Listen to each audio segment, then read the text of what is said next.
Muy buenas tardes, señoras y señores. Bienvenidos al atardecer de este lunes, día 2 de septiembre de 2024. No hace falta recordarles que hoy empieza, desde el punto de vista de días laborables, un nuevo mes, una nueva temporada, y que esa temporada está cargada de incertidumbre, sobre todo si hablamos desde el punto de vista político. ¿Qué es lo que vaya a pasar durante los próximos meses? Pues es algo que nadie sabe. ¿Cuánto tiempo va a aguantar el gobierno en esta inestabilidad que estamos padeciendo? Es algo que nadie sabe, aunque sí que sabemos que desde luego Pedro Sánchez está moviendo las fichas para tratar de durar lo máximo posible, para tratar de afianzar también su poder interno dentro del Partido Socialista. Pero bueno, a partir de ahora empezamos día a día a escribir una historia que no sabemos muy bien hasta dónde nos va a llevar. Pero para tratar de colocarnos en situación, hoy hay tres periódicos distintos, tres medios de comunicación que publican tres encuestas y que nos tratan de decir cuál es en este momento la situación de los partidos políticos, la cotización electoral, la simpatía que despiertan entre los ciudadanos. Esos tres periódicos son El País, El Mundo y El Español. No son encuestas, milimétricas, es decir, no todos cuentan lo mismo, aunque hay algunas, tendencias de fondo que son coincidentes. Por ejemplo, que el Partido Popular es el partido que en este momento tendría más votos y que además cotiza al alza. Esa es una constante que los tres periódicos mantienen. El País dice que el Partido Popular ha ganado 7 décimas desde la última encuesta que hizo el propio periódico El País y que está a 3,5 puntos de distancia del Partido Socialista, que pierde 7 décimas. Las 7 décimas que gana el Partido Popular, según El País, las pierde el PSOE, que tiene el 30,5% de intención de voto. Y esto nos marca una tendencia, insisto, de un Partido Popular al alza y de un Partido Socialista a la baja. Lo más importante de esta encuesta es ver cómo el bloque del centro-derecha estaría en condiciones de gobernar. Y eso a pesar de que Vox sufre un menoscabo bastante considerable en manos de Se Acabó la Fiesta, que es el partido de Alvise, y que es el segundo partido que más crece. El que más crece es el Partido Popular, según El País. El segundo partido que más crece es el de Alvise. Pero bueno, lo importante es que el bloque del centro-derecha estaría en condiciones de gobernar si llegaran a un acuerdo, naturalmente, de carácter postelectoral. Es decir, que el Partido Popular está lejos de una mayoría absoluta, aunque está agrandando la brecha con el Partido Socialista. Y hay un dato que también es interesante en esta encuesta del País, y es que identifica como uno de los elementos de desgaste de Pedro Sánchez, del Partido Socialista, el asunto de la financiación de Cataluña, el cupo catalán, por utilizar la terminología que se ha acuñado con carácter general en los medios de comunicación. La segunda encuesta que se publica hoy es la del diario El Mundo. También habla de un Partido Popular que está bastante por delante del Partido Socialista. Según El Mundo, la diferencia es todavía más amplia. Decía El País que están a 3,5 puntos de distancia. Según El Mundo, están a 6,6 puntos de distancia, porque el Partido Popular tendría el 35,4% de los votos y el PSOE el 28,8% de los votos. Hay un factor interesante en esta encuesta del Mundo, y es que, a diferencia de lo que hace El País, sí que cuantifica escaños. El Partido Popular tendría 159 y el Partido Socialista tendría 123. Si a los 159 del Partido Popular le sumamos los 22 que tendría Vox, según El Mundo, pues llegaríamos a la conclusión de que ese bloque de centro-derecha alcanzaría los 181 escaños, es decir, una cifra más que suficiente para gobernar y para provocar una alternancia de poder. Hay también alguna cosa significativa en esta encuesta. Primero, que también coincide en que Alvise le está pegando un mordisco no pequeño al partido de Abascal. Hasta 400.000 votos, según esta encuesta, le está quitando Alvise al señor Abascal. Y luego hay otra coincidencia, por hablar de lo que ocurre en la izquierda, y es que las tres encuestas, las del País, la del Mundo y la del Español, de la que ahora hablaremos, hablan de un descenso muy llamativo de Sumar, que está en la mitad de la cosecha electoral que fue capaz de echarse la boca en las últimas elecciones de hace un año. El Español también habla de escaños y habla de una diferencia también importante del Partido Popular con respecto al Partido Socialista. El Partido Popular tendría 150 escaños, el Partido Socialista 126. Es verdad que en esta encuesta del Español el PSOE no sufre ningún menoscabo. Es más, incluso sacaría algún escaño más de los que sacó en las últimas elecciones generales. El problema es que, según esta encuesta, Sumar se despeña de una manera absoluta y solo tendría 8 escaños. De tal manera que la suma de los escaños del Partido Socialista y de Sumar perdería 18. Y esto haría prácticamente imposible que Pedro Sánchez pudiera ser presidente del gobierno, sobre todo porque la suma de escaños del PP y de Vox estaría en 177, es decir, uno por encima de la mayoría absoluta. Bueno, este es un panorama que tampoco conviene que nos perdamos ahora en cifras y en porcentajes, para que no vamos a llegar aquí a ninguna conclusión, pero que nos permite saber cuál es el fotograma del que partimos en esta película que a partir de ahora se empieza a dibujar de cara a la temporada que se arranca en este mes de septiembre. Llamativo que las tres encuestas están diciendo el gobierno de Sánchez tiene sobre todo tres problemas encima de la mesa. Uno, el de la financiación de Cataluña, el del cupo catalán. Otro, el de la inmigración. Y otro, el de Begoña Gómez y los problemas de corrupción que están cercando al presidente del gobierno y a su familia. Y es curioso porque de esos tres asuntos hoy hay noticias. Si tuviéramos que hacer el resumen informativo del día, nos vamos a encontrar con que efectivamente la inmigración, por supuesto el cupo catalán y por supuesto el asunto de Begoña Gómez siguen acaparando titulares interesantes. Lo más novedoso, por empezar por acontecimientos no solo declarativos, sino de sustancia informativa, es lo que ha protagonizado hoy Fernando Clavijo, que es el presidente de Canarias. En Canarias la situación de la inmigración es especialmente preocupante. Y hoy Fernando Clavijo ha tocado la campana diciendo nuestra paciencia, la del gobierno de Canarias, ha llegado prácticamente al término. Ya no tenemos mucho más capacidad de aguante. De tal manera que vamos a plantear medidas jurídicas para tenernos las tiesas con el gobierno de Pedro Sánchez. Él, Fernando Clavijo, lo ha explicado de esta manera. Y este fin de semana ha habido un antes y un después, ¿no? Con presiones y amenazas del Estado a las ONG para que acogiesen a los menores sin poder garantizarles la debida atención. Y hoy en el Consejo de Gobierno vamos a debatir sobre este asunto y tomaremos decisiones para, obviamente, si no hay lealtad y compromiso, pues el Gobierno de Canarias se va a poner en su sitio. Esas decisiones son emprender acciones legales contra el gobierno de Pedro Sánchez. Insisto, el vaso de la paciencia del gobierno de Canarias parece que ha llegado a su límite. Es más, Clavijo lo que sí que ha querido dejar muy claro ante la opinión pública es que se sienten absolutamente abandonados, ha dicho, por el gobierno de Sánchez. En el caso de Canarias está haciendo dejación de funciones. El gobierno de España, no sé si lo tiene claro o no lo tiene claro, lo que sí tengo claro es que el gobierno de España está dejando abandonada a Canarias. Y eso es algo que transmití. Y que por lo tanto transmite como presidente de Canarias. Saben que en Canarias se produce una circunstancia política, todo el mundo conoce, y es que el partido del señor Clavijo, Coalición Canaria, está gobernando en coalición con el Partido Popular.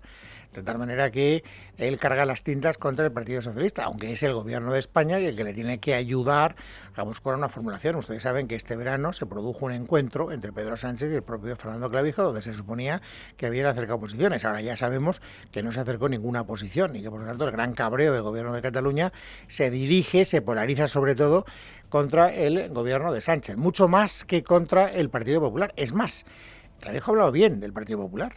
Ha dicho el Partido Popular hizo una propuesta, una serie de propuestas para solventar el problema, y aquí lo que ocurre es que el gobierno de Sánchez no quiere hacerle ningún caso a las propuestas del Partido Popular. Al final, para alcanzar el acuerdo, hay que llegar a un acuerdo con el Partido Popular, porque es el principal partido de la oposición y es por quien gobierna la mayoría de las comunidades autónomas. Y desde aquel 23 de julio, donde hay 4 puntos que puso el Partido Popular sobre la mesa, no se ha dado respuesta, ¿no? Y esto es algo que ha enfadado mucho al gobierno de Sánchez.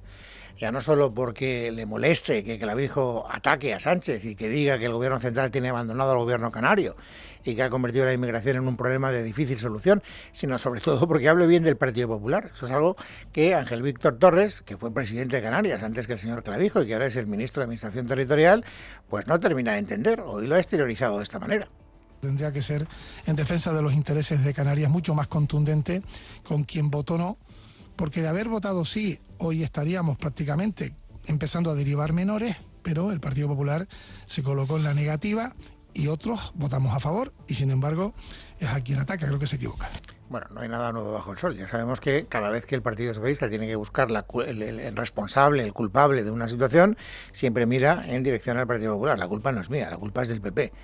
y ya me encargaré yo de formularlo de una manera o de otra. En este caso, el señor Ángel Víctor Torres lo dice como ustedes acaban de escuchar. Bueno, por lo tanto, como ven, hay novedades en uno de los asuntos que está erosionando la imagen del gobierno de Pedro Sánchez, según las 3 encuestas que hemos comentado al principio del programa. El segundo asunto, les decía, que también le está haciendo mucho daño al gobierno, es el cupo catalán. Hoy, para inaugurar la temporada, el jefe de la oposición, Alberto Núñez Feijóo, ha estado en Onda Cero, en el programa de Alsina. Y ahí, naturalmente, pues ha hablado de todo, pero ha hablado mucho, y no bien, del cupo catalán. El señor Feijóo, cuando le ha preguntado a Carlos Alsina, ha dicho que es que estamos ante un desafío que no tiene en nuestro país ningún precedente. Estamos ante un desafío histórico. España nunca se vio en esta situación. En una situación donde el presidente del gobierno compra su investidura después de perder las elecciones, pues pactando el Código Penal. Es decir, que el Código Penal lo redacten los abogados de las personas que están siendo buscadas por la justicia, léase ley de amnistía. Y ahora que el presidente del gobierno también pacte con el independentismo catalán, pues la Generalitat de Cataluña pagándola el resto de los españoles. Bueno, este desafío no lo habíamos visto nunca. Tampoco hay que, digamos, rasgarse las vestiduras por lo que dice el señor Feijóo, porque tampoco hay nada nuevo bajo el sol. Lo normal en un partido de la oposición es que trate de hacer oposición al gobierno y de que trate de erosionarlo de la manera más eficaz posible. Lo que pasa es que efectivamente yo creo que aquí ha encontrado el Partido Popular algo que a los ciudadanos de España, independientemente del partido al que voten, pues les tiene muy cabreados. Es un cabreo transversal, porque todo el mundo se da cuenta de que el trato de favor que está dándole el gobierno a Cataluña sale del bolsillo de todos y cada uno de los ciudadanos del resto de las comunidades autónomas españolas, independientemente, insisto, del partido al que voten. Por lo tanto, Feijóo se da cuenta de que ahí tiene un asunto que puede exprimir, que le puede hacer mucho daño. De hecho, se lo está haciendo a Pedro Sánchez y piensa insistir en esa idea. No solo eso. No solo que quiere criticar al Partido Socialista, él trata de mandar también un mensaje, digamos, complementario. No es que el Partido Socialista lo esté haciendo mal, es que si ustedes me votan, si yo tengo la oportunidad de ser presidente del gobierno, yo lo haré mejor. ¿Y cómo lo haré mejor? Para empezar, devolviendo las cosas a donde estaban, es decir, derogando lo que el gobierno quiere hacer con el cupo catalán. Nosotros estamos en contra de cualquier independentismo en nuestro país y por tanto estamos en contra también del independentismo fiscal. Nosotros plantearemos un nuevo sistema de financiación donde no cabe el cupo separatista ni el independentismo fiscal en ningún lugar de nuestro país. En nuestra Constitución se señala cuáles son las bases del sistema de financiación y nosotros volveremos a cumplir la Constitución del país. Bueno, esto es lo que dice el señor Feijóo, esto es lo que ha dicho hoy en el programa de Carlos Alsina en Onda Cero, donde ha dicho más cosas, les decía, porque han hablado de un montón de asuntos. En relación a Cataluña han hablado también, naturalmente, de la amnistía.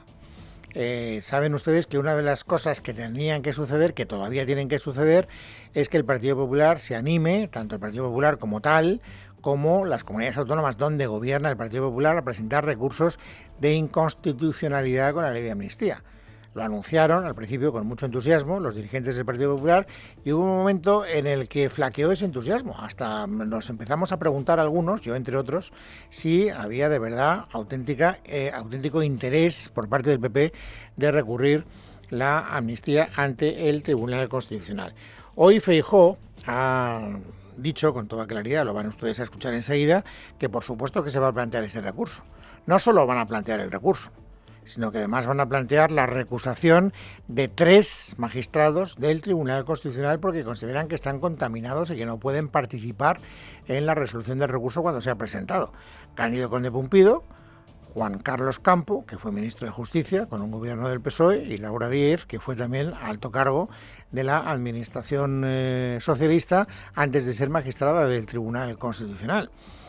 Si prosperaran esas recusaciones, que es altamente dudoso, fíjense que se cambiarían las mayorías. En este momento hay 7 progresistas en el Tribunal Constitucional frente a 5 conservadores, por utilizar esta terminología maniquea que ya todos manejamos, digamos, como la manera de entendernos.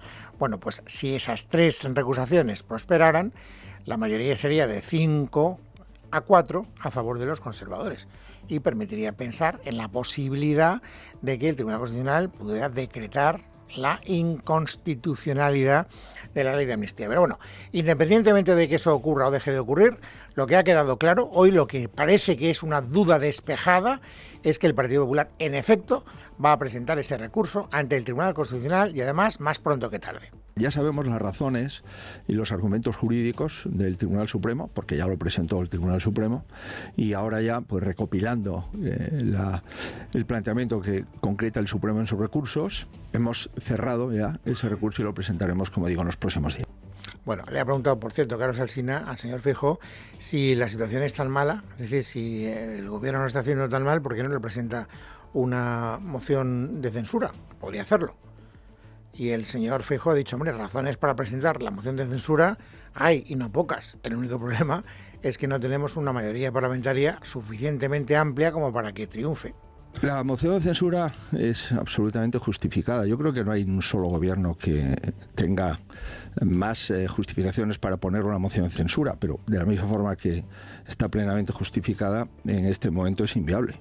Y es inviable porque nos faltan 4 escaños para conseguir que el gobierno se vaya y que se abra un nuevo periodo en España, ¿no? Que entiendo que pasaría inmediatamente por una convocatoria electoral para que los españoles decidamos, ¿no?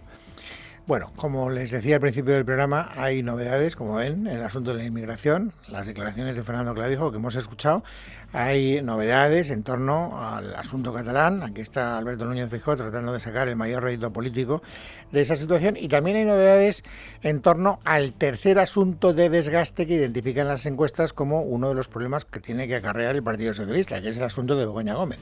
Es verdad que en este asunto, esto me lo han oído decir muchas veces antes de las vacaciones, se está estableciendo una especie de partida de ping-pong. Todo empezó con Begoña Gómez y la actitud que tenía y que sigue teniendo. El gobierno es, pues yo te voy a contestar con el y tú más. Si tú te metes con la mujer del presidente del gobierno, yo me voy a meter con los familiares de los dirigentes del Partido Popular.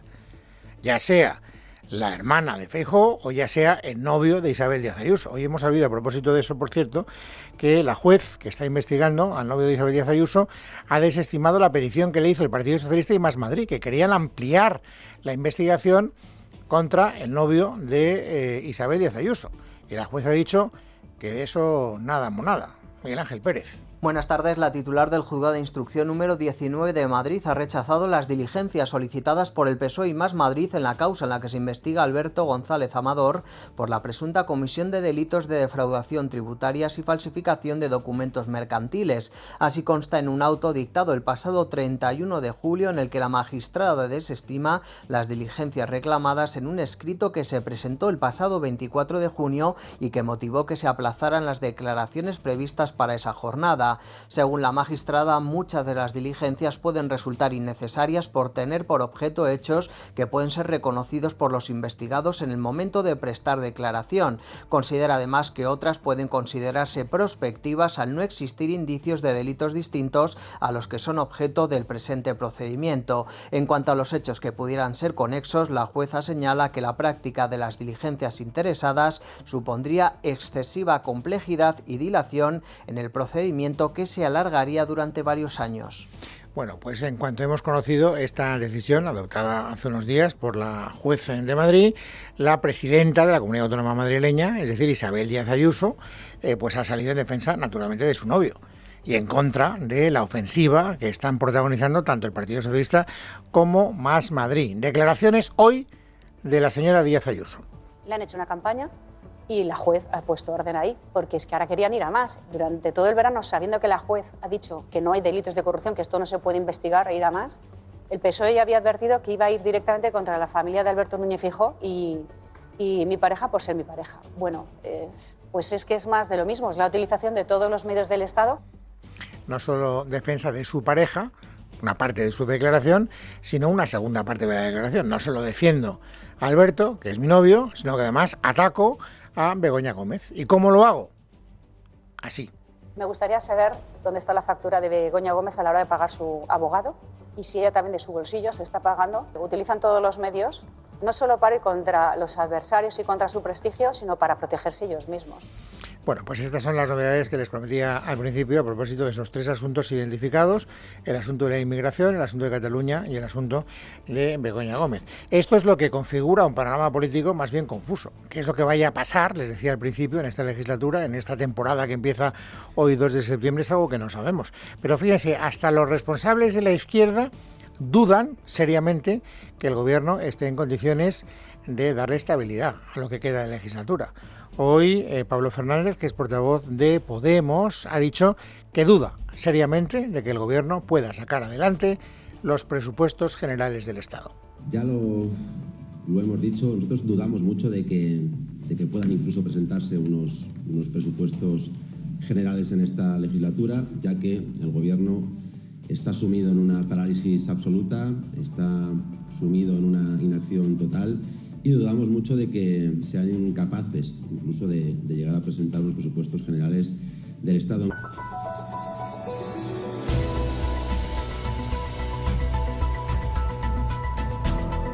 Lunes 2 de septiembre de 2024, vamos amigos ahora a completar el paisaje informativo sobresaliente de este día. Carmen Arreaza, bienvenida, buenas tardes. ¿Qué tal? Muy buenas tardes. No dejamos Cataluña porque el secretario general de Junts, Jordi Turull, ha asegurado este lunes en una entrevista en RAC 1 que Carles Puigdemont permaneció en Barcelona hasta las 7 u 8 de la tarde del día 8 de agosto antes de emprender la huida de regreso a Waterloo.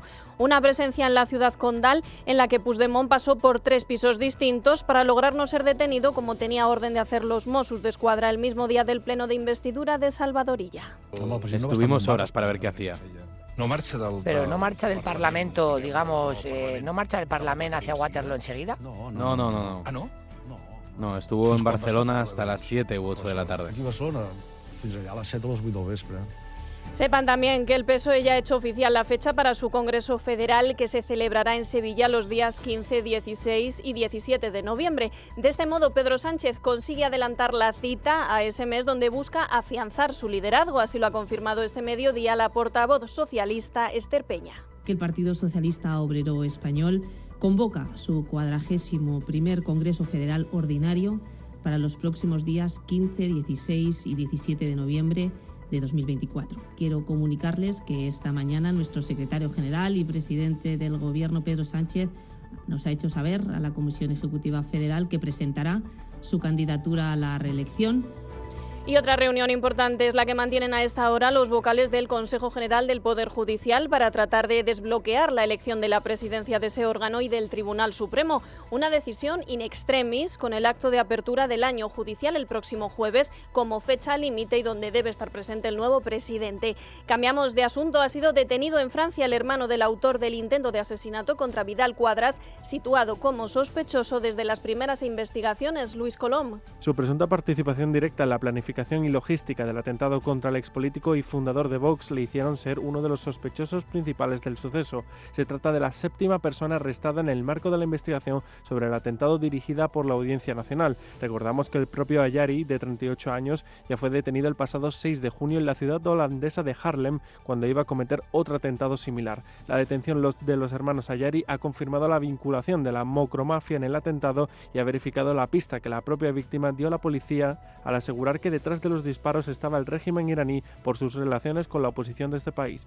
Gracias, Luis. Y sepan también que la policía continúa investigando el terrible accidente provocado por un kamikaze que circulaba en dirección contraria en la madrugada del pasado domingo en Madrid y que dejó 3 muertos, uno de ellos policía. Ignacio Escudero. El conductor del vehículo, que iba en dirección contraria, estaba volviendo de pasar la noche en las fiestas de Pozuelo. Por eso, la Guardia Civil está investigando si el responsable del siniestro, un joven de 25 años que falleció en el mismo, había consumido alcohol u otras sustancias. Los investigadores están esperando a que se recupere el copiloto del vehículo, otro joven de 28 años y hermano del conductor, para tomarle declaración. Hasta el momento, los indicios apuntan a que el turismo, un Volkswagen Taigo, avanzó en dirección contraria unos 3 kilómetros. Además, el asfalto no muestra signos de frenada. La investigación espera al informe toxicológico y a la declaración del hermano para esclarecer lo ocurrido. Los otros 2 fallecidos estaban viajando desde Ávila a trabajar a Madrid. Uno de ellos era policía nacional, mientras que el motorista implicado, que se encuentra hospitalizado aunque fuera de peligro, era policía municipal. Gracias, Ignacio. Fuera de nuestras fronteras, la actualidad pasa por Israel, donde este lunes se ha celebrado a medias la primera huelga general convocada para pedir un alto el fuego en Gaza. Los paros arrancaban esta mañana con cortes en las principales carreteras y la cancelación de multitud de vuelos en el aeropuerto de Tel Aviv, que ha dejado una treintena de detenidos. Sin embargo, un tribunal laboral ha cancelado la huelga a la 1:30 de la tarde por considerarla política. Y mientras tanto, en Alemania continúan digiriendo los resultados de las elecciones regionales en Turingia y Sajonia, donde el partido de ultraderecha Alternativa por Alemania ha sacado músculo, siendo la primera y la segunda formación más votada. Uno de los grandes perdedores, el canciller Olaf Scholz, ha señalado que los resultados son amargos, a la vez que ha pedido al resto de partidos tradicionales que no formen gobierno con la extrema derecha.